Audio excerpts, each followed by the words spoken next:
समय तक पश्चिम एशिया में जो अस्थायी युद्ध विराम राहत देता दिख रहा था, अब वो टूटता नजर आ रहा है। और इसकी सबसे बड़ी वजह है अमेरिकी राष्ट्रपति डोनाल्ड ट्रंप का नया रुख। नमस्कार, आप देख रहे हैं न्यूज़ 18 का डिजिटल प्लेटफॉर्म और मैं हूं आपके साथ जागृति खंतवाल। तो एक तरफ जहां ईरान अपने सर्वोच्च नेता अयातुल्ला अली खामेनी को अंतिम विदाई देने में व्यस्त था, तो इधर खाड़ी देशों में एयर रेड सायरन गूंजने लगे। मशहद में अंतिम संस्कार की तैयारियां चल रही थी और उसी समय कुवैत, बहरीन और कतर पर ड्रोन और मिसाइल हमलों का खतरा मंडरा रहा था।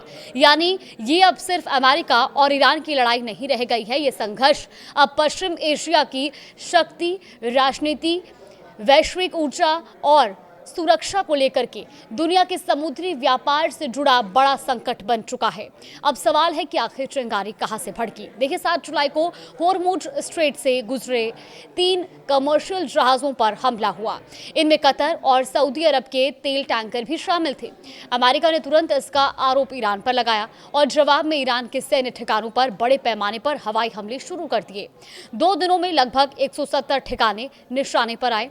इनमें एयर डिफेंस सिस्टम, मिसाइल और ड्रोन भंडार, नौसैनिक अड्डे और तटीय निगरानी नेटवर्क शामिल थे। अमेरिका का कहना है कि उसका मकसद ईरान की उस क्षमता को खत्म करना है जिससे वो होर्मुज स्ट्रेट से गुजरने वाले अंतर्राष्ट्रीय जहाजों को निशाना बना सकता है। लेकिन इस बार एक बड़ा बदलाव भी दिखा। पहली बार अमेरिकी हमलों में पुल जैसे सिविल इंफ्रास्ट्रक्चर भी निशाने पर आए।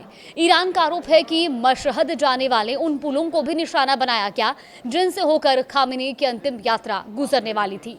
ईरान इसे अंतिम संस्कार में बाधा डालने की कोशिश बता रहा है और इसी आरोप ने वहां राष्ट्रवादी भावना को और मजबूत कर दिया। जवाब में ईरान भी पीछे नहीं रहा। रेवोल्यूशनरी गार्ड कॉर्प्स और ईरानी सेना ने दावा किया कि उन्होंने कुवैत, बहरीन और कतर में अमेरिकी सैन्य अड्डों को बड़ी संख्या में ड्रोन से निशाना बनाया है। बहरीन में अमेरिकी नौसेना के 5वें बेड़े वाले इलाके में एक ही दिन में 2 बार एयर रेड सायरन बजे। कुवैत ने 2 बैलिस्टिक मिसाइल और 13 ड्रोन मार गिराने का दावा किया है। ईरान का साफ संदेश है कि अगर अमेरिकी हमले जारी रहे तो खाड़ी में मौजूद हर अमेरिकी सैन्य अड्डा उसका लक्ष्य होगा। अब आते हैं उस मोड़ पर जिसने पूरी कहानी को नया राजनीतिक आयाम दिया है।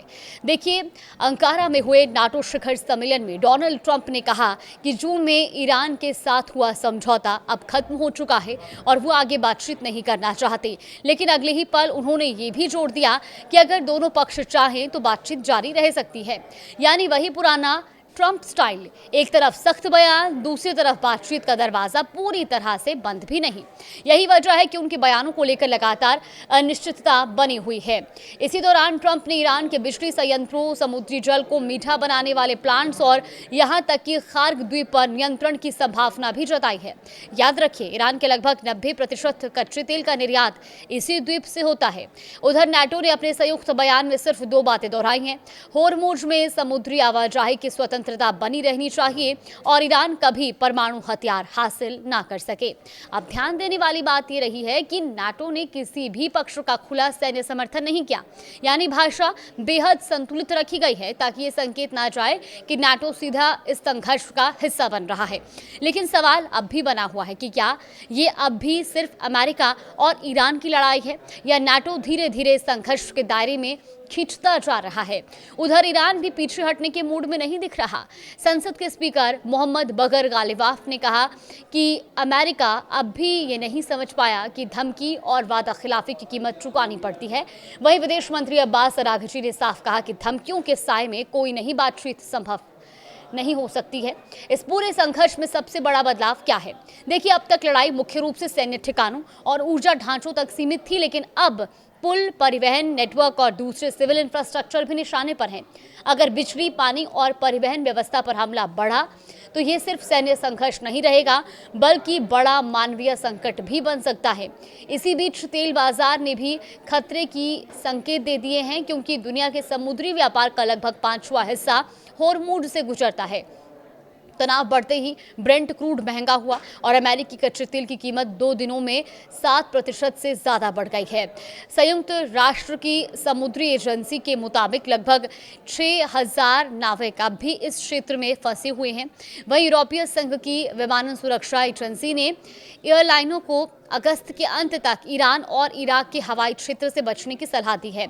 और अब बात हम भारत की कर लेते हैं। देखिए, भारत अपनी जरूरत का बड़ा हिस्सा खाड़ी से तेल आयात करता है, इसीलिए होर्मुज में किसी भी तरह की रुकावट सीधे तेल की कीमत, महंगाई और भारतीय अर्थव्यवस्था को प्रभावित कर सकती है। भारतीय जहाज भी संकट से प्रभावित हुए हैं। कुवैत से तेल लेकर आ रहे भारतीय टैंकर लीला वाडिनार को ओमान के तट के पास से वापस लौटना पड़ा है। इसके अलावा बहरीन, कुवैत और कतर में लाखों भारतीय रहते और काम करते हैं। अगर संघर्ष बढ़ता है तो उनकी सुरक्षा और संभावित निकासी भारत सरकार की बड़ी प्राथमिकताओं में शामिल होगी। अब सवाल ये कि आखिर आगे क्या होगा। देखिए, 3 संभावनाएं सबसे ज्यादा दिखाई देती हैं। पहली, कुछ समय तक जवाबी हमले जारी रहें और फिर तनाव धीरे धीरे कम हो जाए। दूसरी संभावना यह है कि संघर्ष फिर उसी व्यापक युद्ध की ओर लौट जाए जिसकी शुरुआत फरवरी में हुई थी। और तीसरी संभावना है दोनों पक्ष घरेलू राजनीति में शक्ति प्रदर्शन करने के बाद सम्मानजनक तरीके से फिर बातचीत की मेज पर लौट आए। लेकिन इस पूरी कहानी का सबसे अप्रत्याशित किरदार अब भी डोनाल्ड ट्रंप ही है। उनकी रणनीति की सबसे बड़ी पहचान यही रही है कि एक बयान से तनाव बढ़ता है और अगले बयान से बातचीत की गुंजाइश भी बची रहती है। अब देखना यही है कि आने वाले दिनों में पश्चिम एशिया किस दिशा में बढ़ता है, युद्ध की ओर या फिर एक और बातचीत की ओर। फिलहाल पूरी दुनिया की निगाहें होर्मुज पर टिकी हैं, क्योंकि वहां सिर्फ युद्धपोत और ड्रोन ही नहीं, दुनिया की ऊर्जा आपूर्ति और वैश्विक अर्थव्यवस्था का बड़ा हिस्सा भी गुजरता है।